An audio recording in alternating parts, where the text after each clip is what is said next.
Chair. The Honourable Senator Sam Lotu-Iiga. Thank you, Mr. Chairman. And it's an honour to stand and take a call on this, the financial reviews debate. And I want to take a call in the area of corrections. As the Minister of Corrections, I think it's appropriate to talk about a department that has $1.2 billion worth of services that are provided, first to protect the public, because it's important that the Department of Corrections protects and secures the public from certain criminal elements that have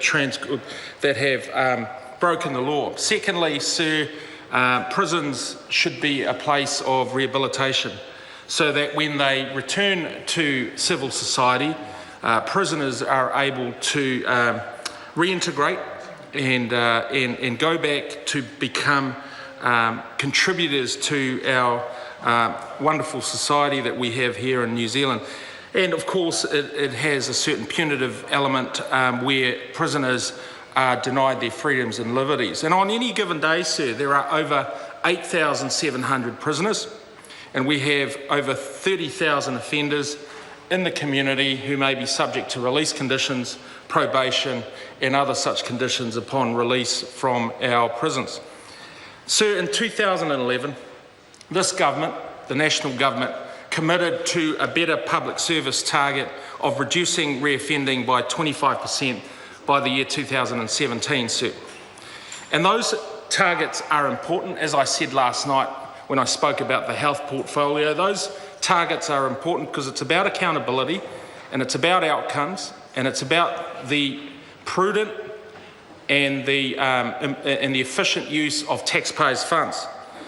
So, sir, we set that target in order for us to better rehabilitate people, in order for us to get to a point in society where we have a prison system that we can be proud of, that is one of the best prison systems in the world.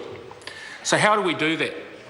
Well, sir, I'll talk about three things. First, working prisons. Secondly, I'll talk about the role of education, training, opportunities that are available to inmates. And thirdly, I'll talk about alcohol and drug treatment for prisoners that are available in order for them to go back into society and make a meaningful contribution to our society.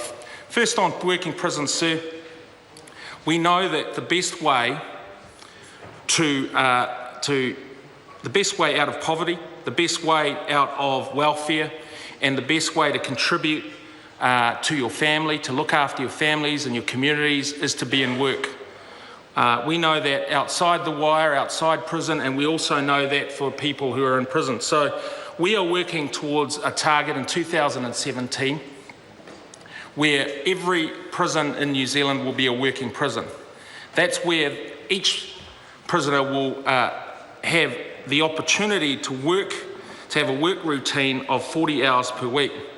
And sir, in 2014, the financial year which is under review here in the House today, 3 working prisons were delivered with about 650 prisoners subject to or having full working rights within those prisons. We have 4 more on track this year in Northland, in the Hawke's Bay, at Spring Hill and in Otago.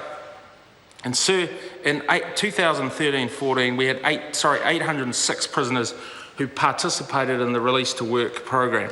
Because we know, sir, that when they are work ready, when they have opportunities to work on the outside, when they're educated and trained, that they can contribute to society.